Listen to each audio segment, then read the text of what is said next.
Welcome everyone. Welcome.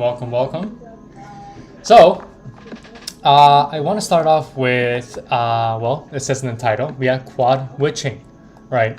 So quad witching is when, contracts are expiring simultaneously, right? Certain contracts, and it's when, let's say, stock options, right? And stock index futures, right? They all are expiring on the same day, right? When the market closes. So this causes a huge amount of volatility, as you would imagine, especially, people have asked me, well, does that mean it creates volatility to the downside? And that's actually true, yeah. If you guys have been following, the witching days, right?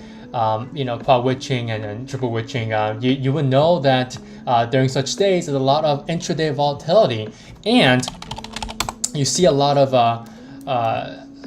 downside move, a lot of selling, right? Because people don't want to get involved with that volatility. So that's what also majority-wise, that's what causes the selling, because people don't want to be involved in that.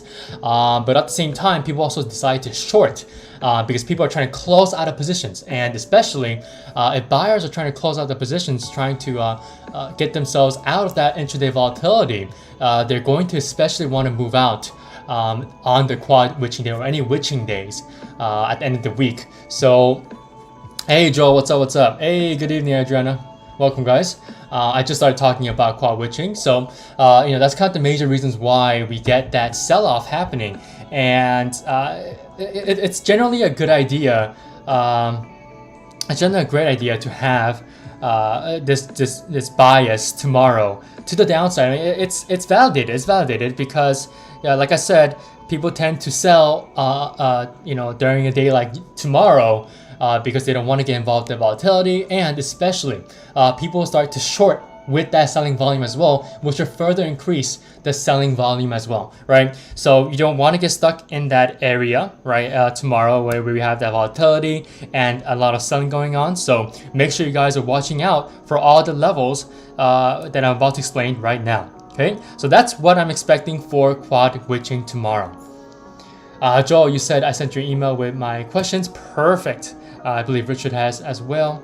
If you guys didn't know, Joel and Richard are one of my a few of my students for the CFA Swing Watch newsletter. So if you guys didn't know, there is a section, a tier that you can choose to subscribe with the CFA Swing Watch, so that you guys can become a student of mine, where we have one-on-one mentorship sessions. Okay, I usually send out videos as well.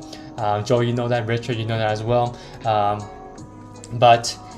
Yeah, so if you guys ever want to join, make sure you guys check out the link in the description box below. There is a discount code that you guys can use for 2 months, so make sure you guys take advantage of that. All right, so with that said, let's talk about SPY.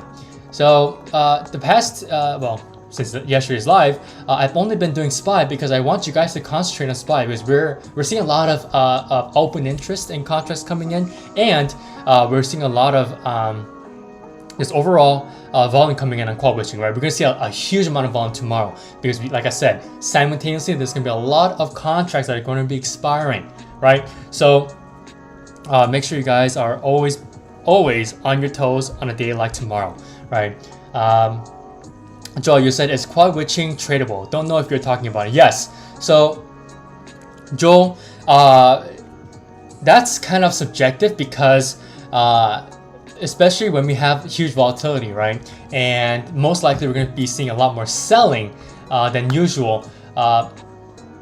You would probably want to be trading on that day because volatility gives you that big price movement that you always want when you're day trading, especially, right? Because for a lot of day traders, what they're expecting and hoping every single day, every single trading day, is that they want to have large movements, right? Because large movements equal more profits in the intraday time frames. So quad witching and days of huge volatility tend to give you that opportunity, and that's another reason why, Joel, you see a lot of people trading on the day when Jerome Powell is speaking, or when the FOMC meetings and what they discuss comes out as well, right? Which is going to happen next week on Wednesday.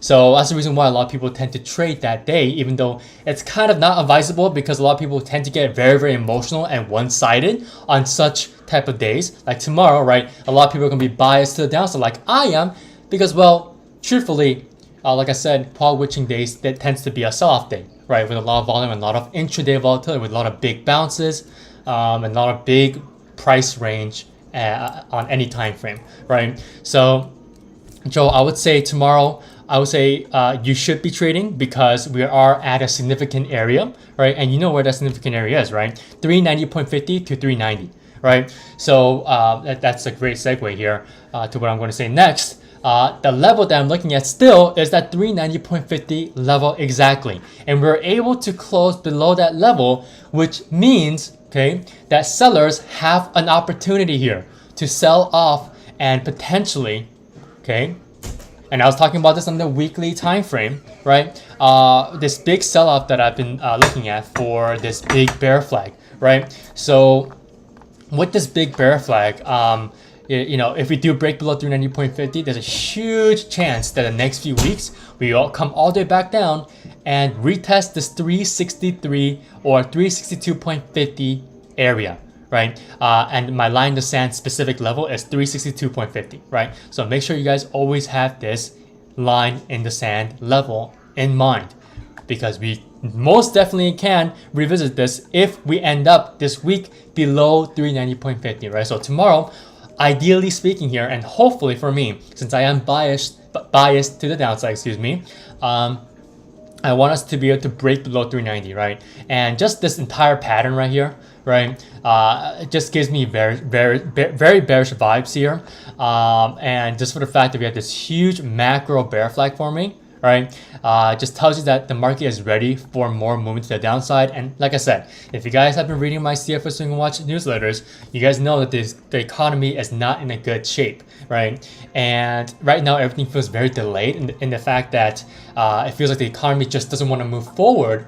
And the reason for that is that we don't want to see a recession, right? And people are spending and spending and spending, but at some point we're gonna see that tipping point, that zenith point where people will stop spending and demand will be absolutely crushed, which is the reason why we're seeing very big earnings depression, just like we saw on FedEx and UPS today, right? Well, obviously FedEx is the only one that came out with earnings, but UPS came out with their own after hours movement, which is a sympathetic movement to the downside with FedEx, and FedEx have provided some very grim earnings results and earnings guidance, right? They're saying that they're seeing very low volume and it's very indicative of a deepening recession into 2023. So that's the reason why we saw a huge movement to the downside after hours. UPS is going to be down a lot tomorrow, and FedEx is going to be down a lot tomorrow. And that's also dragged SPY after hours to like 387, I believe, 387 to 388. So, you know, that's going to be very interesting tomorrow. We're most likely going to gap down in the market open, which should be good for all the people who are shorting overnight. But yeah, so keep in mind of all of that going forward. Joe, you said 380 would be the first profit target. Yes. Well, that should be a larger time frame profit target, but specifically, Joel, I would say look for 382.50. Do you see how my alert right here? Right. So 382.50 is my next major support level. Sure, we might see some sort of bounce around 385.50, but there isn't much support there left, right? But let me make sure and make this level here. Okay, so 385.50 is a level that we can potentially bounce on, right? But that's already a large move, right? If we go back down from 390 here, that's gonna be a 5-point move, right? So, you know, I would be satisfied with that move either way, even if we don't reach 382.50. Does that make sense, Joel?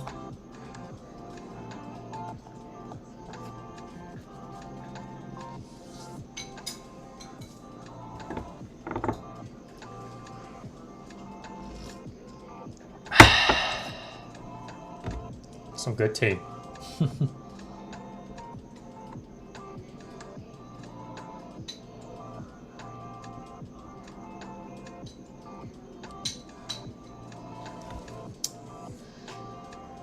Makes sense to me. Perfect. All right. So Yeah, I want you guys to be watching out for that level tomorrow, this 390.50. We might reject off of it. We already did. If you go on the 15-minute time frame, right? At the very end of the day today, we actually went up and retested even 391. Very close, actually. We're 3 cents off. The high of this candlestick was 390.97. And when we rejected off of it, we also rejected off of the 10 and 21 momentum SMAs, which is still used as momentum SMAs on any time frame, okay? Especially on the 15-minute time frame. So that should be telling you that there's a lot of sellers coming in, right? Even into the end of the day here. So tomorrow will be the telling factor, especially with quad witching, right? So if we have that effect of quad witching coupled with the fact that the price is not able to move back above 390.50, especially and staying above 390.50 tomorrow, we'll see a lot more movement to the downside, okay? And one more thing, okay? So one more thing, the fact that we rejected off of 396 today, okay, or specifically 396.20, just gives you that more confidence, right? Because yesterday, if you take a look at yesterday's candlestick here, the high of yesterday's candlestick, right? So the PHOD, the previous high of today, was 396.20, right? 396.20. And what was today's high today? 395.96. So relatively speaking, they're both around 396. And guess what? They both rejected off of that 396, making it a double top, right? So it's a little tiny back-to-back double top chart pattern that we're seeing, and that's inherently bearish.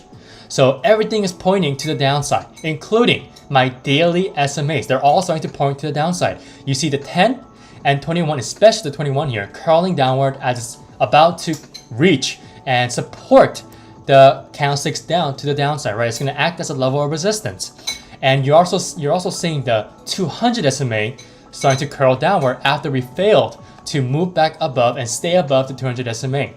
And soon enough, in the next few trading days, especially into next week, we're going to see the 50 SMA starting to curl downward as well. Do you see how the 50 SMA is starting to round at the top here? Instead of moving and curling upwards now, it's starting to round and flatten out here. And once it's finished doing that, it's going to start curling downward if and only if the price continues to move lower, right? So that's kind of my entire technical analysis on SPY here on the daily time frame. And as you guys already know, on the weekly time frame, I'm just focusing on the overall macro bear flag chart pattern here. Okay, so this 390 level and this ascending support trend line that's part of the macro bear flag, it's going to be the pivotal point here where we can see that big movement to the downside.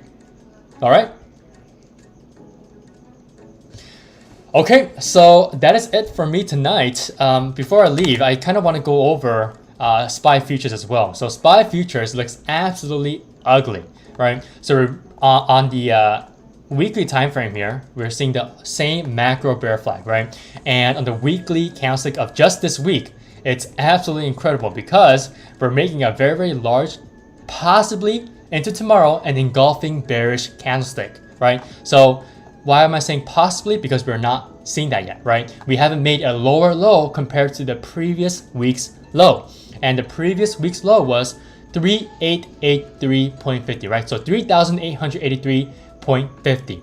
So we need to break below that level, specifically if we're going to make this overall bearish engulfing weekly candlestick, right? And when we have a huge bearish engulfing candlestick like this, if we do form that tomorrow as a quad witching day, which like I said before, we could see some large sell-off within that volatility, that intraday volatility, that can give us a very, very large weekly bearish engulfing candlestick with a large amount of volume. And I can guarantee you guys this, we're going to see a huge popping volume tomorrow, right? And so that's going to give bears even more of confidence and confirmation that we should be heading lower and lower and lower, and possibly breaking below 3,850, which is around $3,385, excuse me, on SPY, right? 385 level on SPY.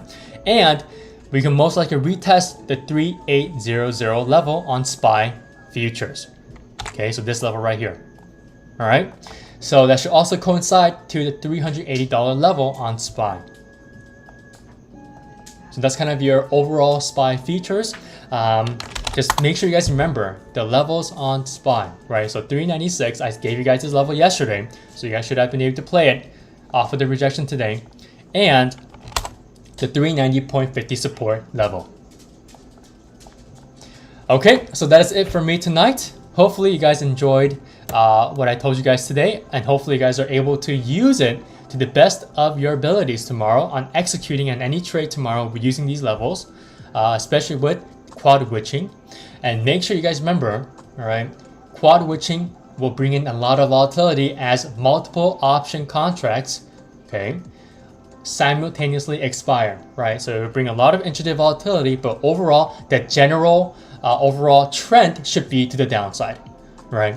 And it'll be great because that could also couple with the breakdown below 390.50 and that 390 level, which should also coincide, like I said, with the overall weekly ascending support trend line on the macro bearish flag chart pattern. All right, so that's kind of the whole amalgamated summary of what I just told you guys in this video. So, especially for everyone who's watching the recording, all right? So make sure you guys go back and listen to what I said in the beginning as well when I talk about quad witching and what it is, right? And then remember all the levels that I've told you so far tonight, all right? Okay, so that's it for me tonight. Good luck tomorrow. And remember, guys, work hard and trade smart. I'll see you guys all next week. Thank you all for listening.